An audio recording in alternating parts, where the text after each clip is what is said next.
Did you know that you've got a nickname, a local nickname? The DEYA Slayer. Yeah, I have heard that one, yeah. which I don't endorse.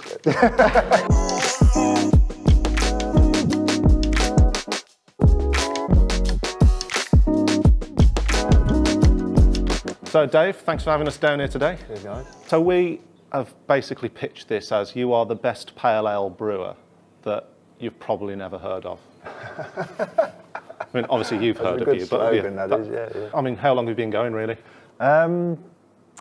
Almost 4 years now, yeah. So it's kind of all been curtailed slightly by sort of like the pandemic, but yeah, it started first brewed in 2019 and just sort of grown from there, really. Just sort of like steadily sort of increased capacity and increase the reach and open the tap room, and it's just sort of like all sort of like generally sort of grown from there. Talk us through the kind of nothing bound journey so far. Yeah. So I was a keen home brewer for years and years and years and years, just sort of knocking about at home, brewing bits and pieces. Kind of started doing that off the back of sort of finding hoppy beers and hoppier style beers. I liked real ale before that, and then got into hoppier style beer. Realised that there was a whole host of flavours out there that I'd never come across before, and that just got me more interested. And I thought, well, I might as well try and brew something. Looks like fun. What beers were you drinking? So I think it was mainly. So I had someone bought me a beer bod subscription, and that kind of they opened my eyes. Beer bods. Yeah, so that opened my eyes to a whole host of different styles and different types of beer. There were hoppy beers in there. There was a dark lager in there that I really liked. There's lots of different styles that I'd never would have tried. So that sort of just opened my eyes really, and made me realise that there was a lot more different beers that you can drink. And I think sort of like back then, you had sort of Beavertown that was sort of like producing hoppy styles. So I think it might have been Gamma Ray was one of the first ones that I had out of the beer bods box, which sort of made me think, blimey, that's really nice.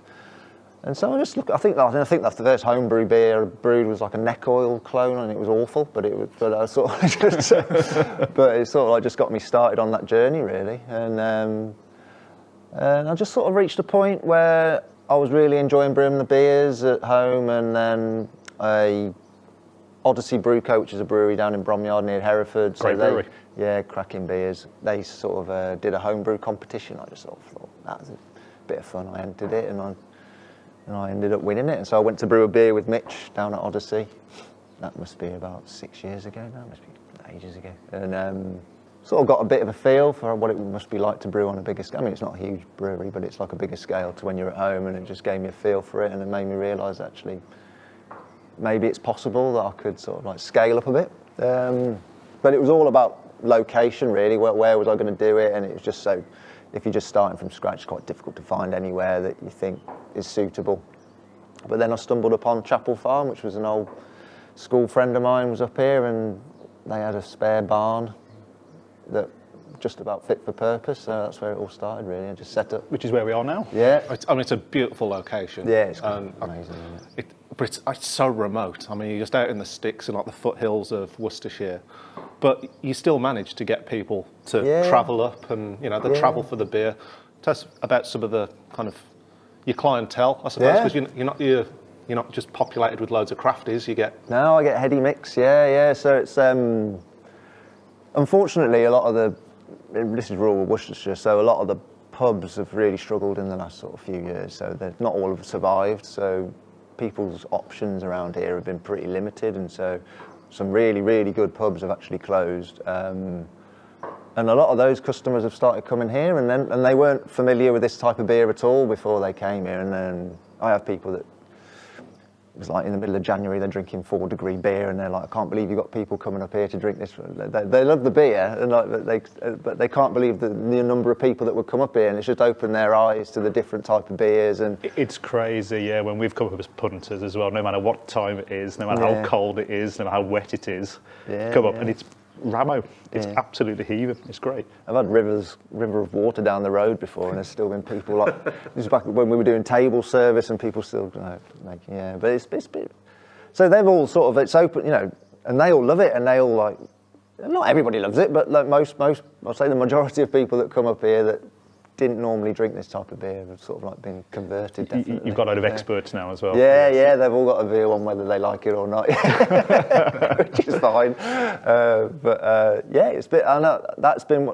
So I get a lot of the craft beer enthusiasts from around and about, which is great, and then I also get them, and actually, it's probably the locals that you can rely on more than anything, and that's great that they all come up here, because craft beer enthusiasts will move from one to the next and they want to try they won't necessarily come up every week, so, which is fair enough. You don't expect them to. Oh, that's it. I mean, for such a local operation, you've got to have your locals on side to keep you through. It works really well. It's just a cracking venue anyway, and it's a destination. It's definitely a summer venue. Yeah. So, well, I wouldn't put people off in the winter, but it's definitely comes into its own. We can't fight the British weather, can we? No, it's April and I've still got the beanie on, so it's. You've always got the beanie on, though. Yeah, not in the summer, not when it's warm. Disappointed when you haven't got the beanie on, to be honest. So, obviously, you started pushing your beer out locally, but your reach is growing. Yeah. And not just in terms of getting it out further across the country, but also you're collaborating with a load of very well-known and cool breweries. Yeah.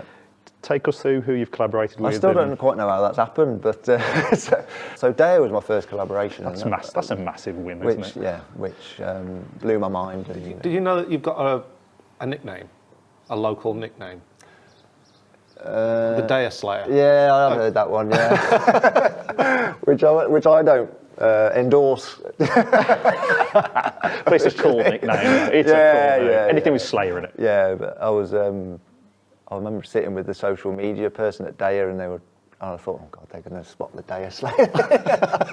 Give me some stick for that. But yeah, so to work with DEYA sort of as your first collab was. Amazing people there. Yeah. So we're talking, because one of the questions later on is going to be, what's your dream collab? Yeah. What brewery do you really want to work with? Yeah. Like when we kind of just off camera mentioned that to you, just so you got that in your mind, and you went, well, it was DEYA. Yeah, it was. So I've sort of ticked that box. But all of the clubs, and the Northern Monk Glasshouse, amazing. To work with those guys, because they're like brilliant local Midlands brewery. And then Northern Monk was just amazing. To think that they came knocking, and then having just done the Sureshot brewery, all of them have been amazing. So we're just drinking the Sureshot. Was it for me? It was Tuesday, Street Fighter reference. Yeah, I mean those guys are so cool. It's like I mean, I really clicked with them, and it was I had a really good laugh with them up there. Have you found that they're seeking you out, or are you? I don't go. Yeah, I know. Honestly, I haven't got time for sort of like going around looking for loads of collabs. So, but when someone comes asking you that's Sureshot or Northern Monk, you can't really say no. Can you? So it's you find the time to do it. That's got to give your confidence a massive boost, right? Yeah, it's great. But you say you are basically a one-man band operation. Yeah, you do everything. Yes, and I think in a way that's kind of at this point in time, it's almost like a bit of an advantage for me, because I've kept myself quite lean. So at the moment, whilst sort of like breweries are struggling at the moment to manage costs and that sort of thing, with everything getting so expensive, it's kind of helped me in a way to just make sure that if I'd kind of expanded rapidly 12, 18 months ago, it might have been quite difficult. And that was done by design, I assume. So you wanted to keep it just as lean as possible. Yeah, I want it to just grow organically. I just want it to just grow. And if it comes to a time when I need to bring, I've got an idea in my head when I need to bring more people in. So as long as, when that happens, I'll just keep working 60-hour weeks and just keep doing everything. But do you enjoy it though? Oh, I love it. Yeah. Is it still like a delicious side hustle for you? Or No, I've been full time on it for 12 months now. Yeah. Oh, cool. So, it's only been 12 months. Yeah, it's only okay. 12 months. Cool. Yeah, and it kind of coincided with increasing capacity in the brew house. So I'm at the point now where I can really go for it full-time basis. And what was your background before you got into brewing? I just had like a really boring office job. Yeah. But I did it for a long time, and it started to wear very thin. As soon as I thought I could do something in beer, I sort of jumped at the chance. Yeah, and don't regret it one bit. No, you're doing something right. And I think people genuinely do, and I'm not just doing this because we're here speaking to you. Yeah. You know, I'm a fan anyway, but genuinely brilliant beers. Everything you do is such high quality.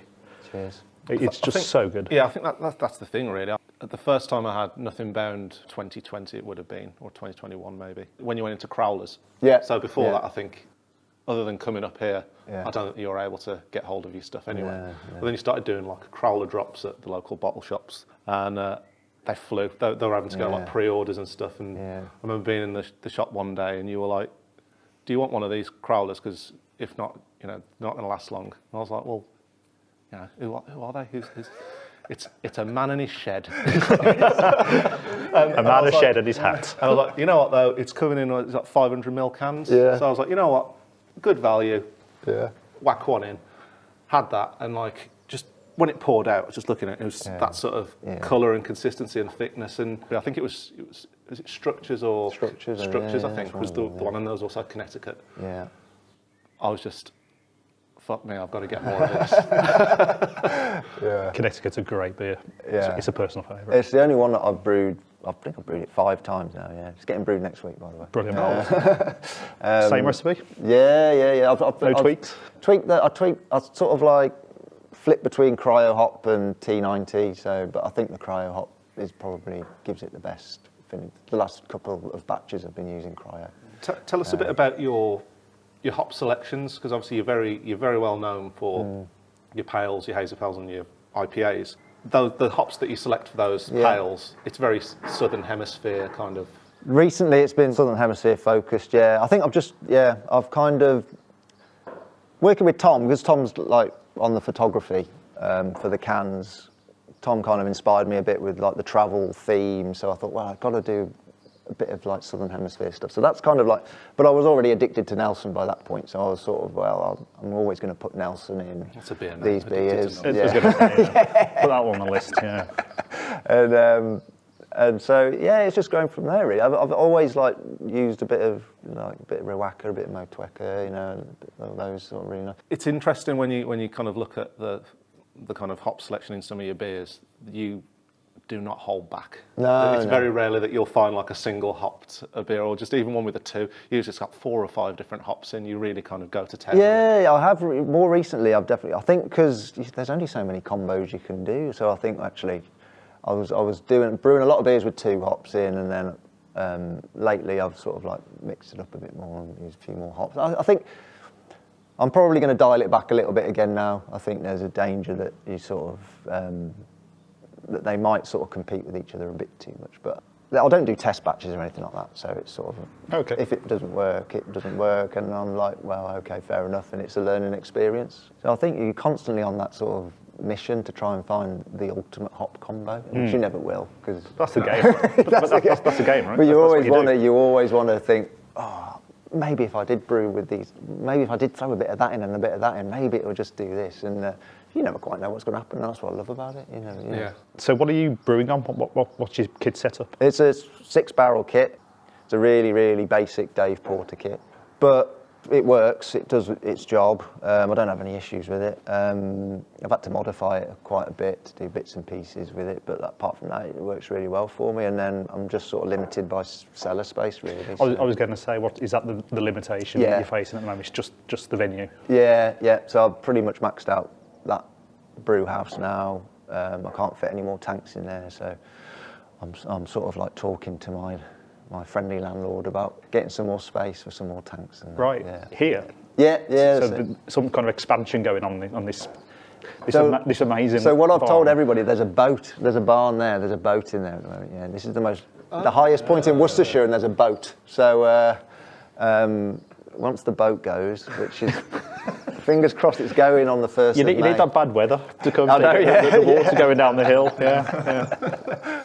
So I'm looking to expand here. I mean, one of my questions actually was going to be, not that this isn't such a fucking cool location, but have you thought that you might have to one day branch out from the hill, the farm on the hill? And yeah, it's in the back of my mind, but I don't know whether I ever will or not.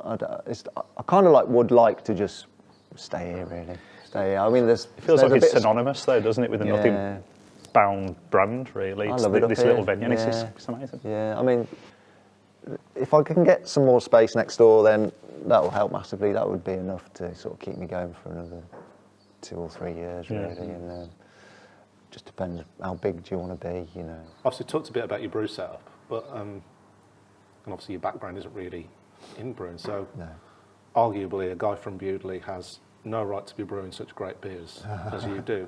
Where did you learn how to kind of?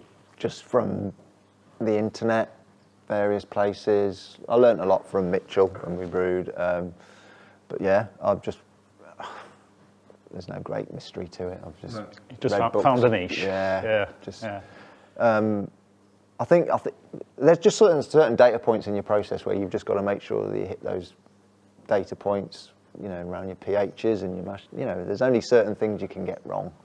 As long as you know your water and you're happy with your malt bill. Do you do anything special with the water here, or do you just literally? I treat it, yeah. So I treat it just to make sure I hit my acid and get the sort of like the right, go for the mouthfeel that I want with the calcium additions and chloride additions, and yeah, it's just I've not really tinkered with it too much. I'd get a regular water report just to make sure nothing's changed, but don't tinker with what I do too much.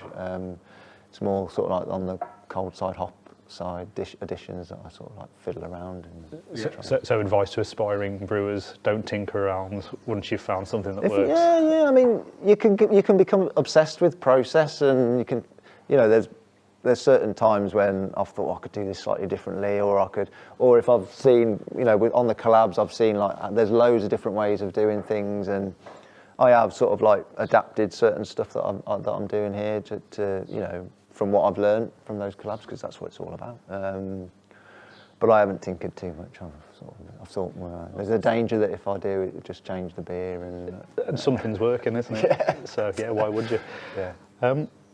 So what's next? What's coming up in the future? So we're going to do regular canning runs. So I've got mobile canners in, so I'll do regular canning runs. So I just want to make sure I keep the cans going.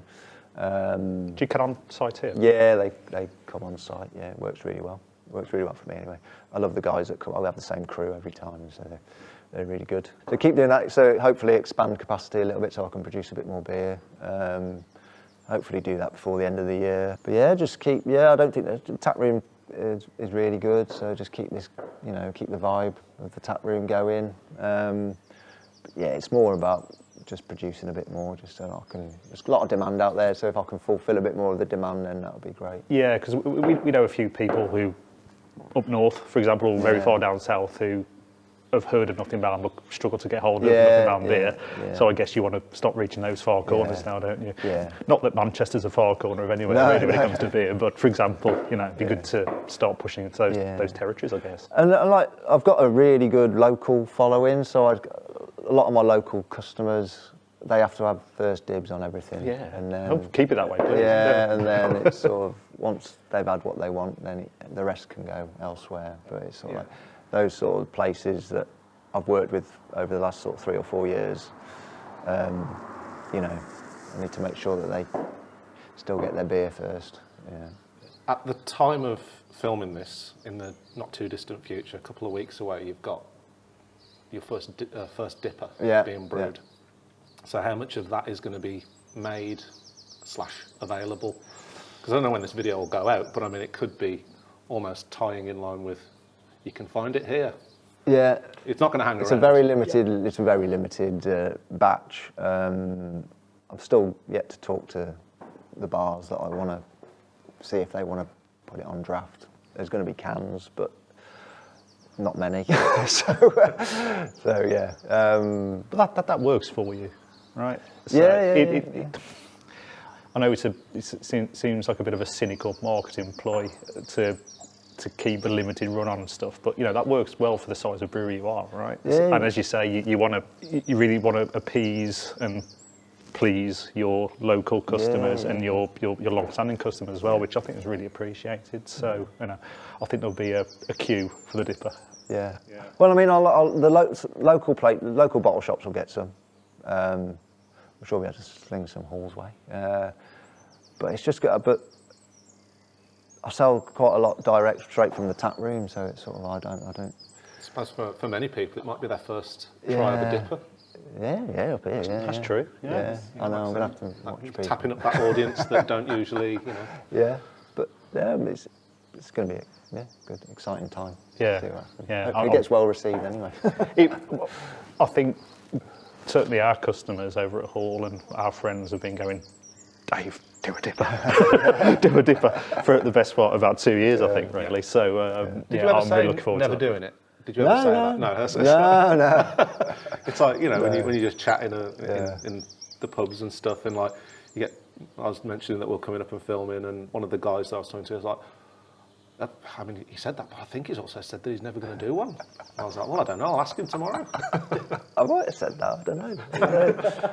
I guess because when you're just starting, you need to, to brew what, to sell to the mass of course, public, really. So you haven't got the luxury of sort of like, well, actually, I'll do a tipper, or something that you're going to really struggle to shift. Whilst you're still a young brewery, anyway. So you kind of like, you have to sort of, to establish the brewery as a business, you need to do what works as a business first, sure. and then you can, once you've got a bit more reach, you can sort of like start expanding. So reckon a quipper this time next year? Please don't. Some people say my IPAs are like quippers anyway, but I'm not. I was going to say, I'm struggling to think what a nothing but a quipper would be like. I think, it might finish me off. I think one thing we haven't actually asked you is Nothing Bound. Yeah. Where's that come from? So my old mate from university, set up a band called The Reeds. Very good, by the way. Very good band. Rings a bell. Did they ever have a contract where they're making records? Yeah, they're on all the major platforms and all that sort of stuff. Like CDs.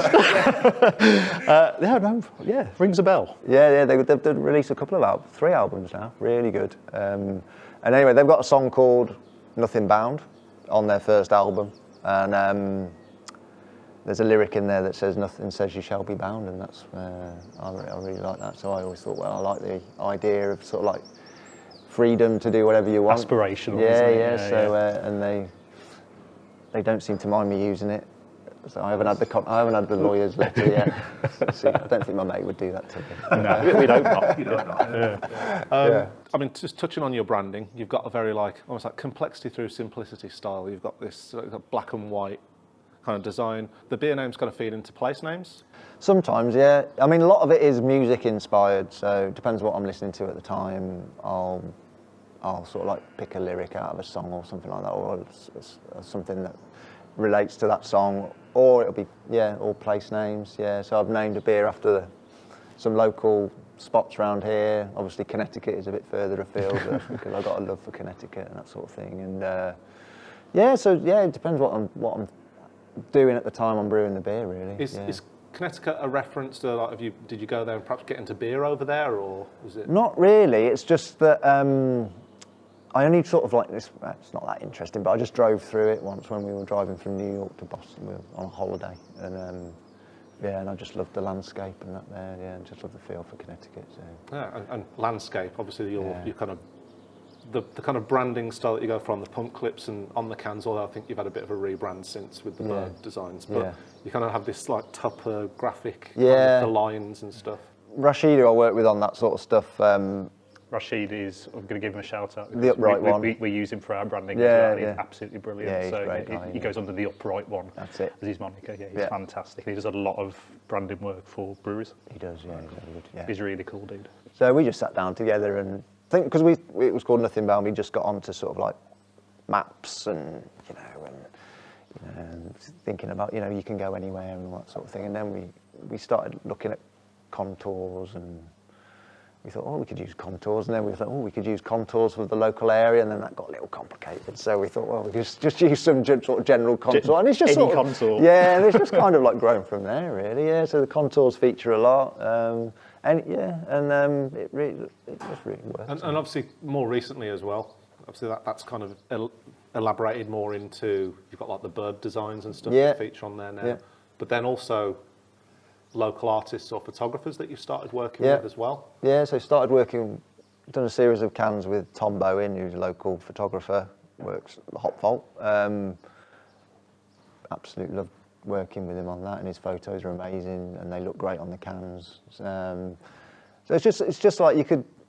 It's quite, it's quite difficult to sort of like yourself to come up with an idea for a can label. So why not work with a photographer or an artist and let them do all the hard work and make your cans look really cool at the same time? So have you got some new ones lined up? Are you going to be working with anyone else? Yeah, another local artist, Chris Dainty. Going to be working with him for another 4 cans over the summer. He's a guy that I sort of like connected with during lockdowns because he literally lived around the corner to me, and he kept messaging me, "Oh, can you drop me some beer around?" And I used to drop beer at his doorstep and then scurry away. And so I just connected with Chris over that, and he works in the Bear and Wolf in Kidderminster now. And, that's where I know the name. Yeah. I was thinking, why do I know Chris Tate? Yeah. Of course he's it is. a really great guy, and he's an absolutely amazing illustrator. So I can't wait to see what he comes up with. So to finish off then, we'll circle back to that question earlier. You've obviously ticked off DEYA, who would have been your dream collaboration. Yeah. Who's next on the list? So, I mean, I've been so fortunate that it's really, I mean, I guess I'd love to, I love Cornwall, so why not go down to Verdant and go work with those guys, because that would be a dream. I'd be scared to at how good that beer could potentially be. Verdant and nothing. As soon as you said Verdant, I'm thinking about what's going on in Chris's head as he's fanboying out. Look already, my heart's singing. Yeah. But yeah, I mean, I've been really fortunate. I mean, I'll be pushing my luck to say anybody really. So I would, I've just been so lucky so far. I think you're doing yourself a disservice. I think most brewers would be lucky to have you working with them, to be honest with you. You are the most humble man in craft beer, I think. And I mean, before coming down, obviously a couple of days ago, you've released the one with Sureshot, and I was like, how are we not seeing this on like Nothing Bound's Instagram or their social media? It's like I've just heard from Sureshot on that one. It's just laziness, if you ask me. I haven't got time to do it. It'd be crap if I tried to do it. But no, I mean, obviously you always sign off your little posts when you're advertising the tap room, see you on the hill and stuff. Yeah. For anyone out there who's got a potential interest in trying some fantastic beer and coming to a real quirky, just a lovely rural setup, get yourselves to Heightington in Bewdley in Worcester. It's a rustic old barn. It's got cows. It's just a nice vibe, nice afternoon, and cheers to that. Cheers, guys. Thanks. Cheers.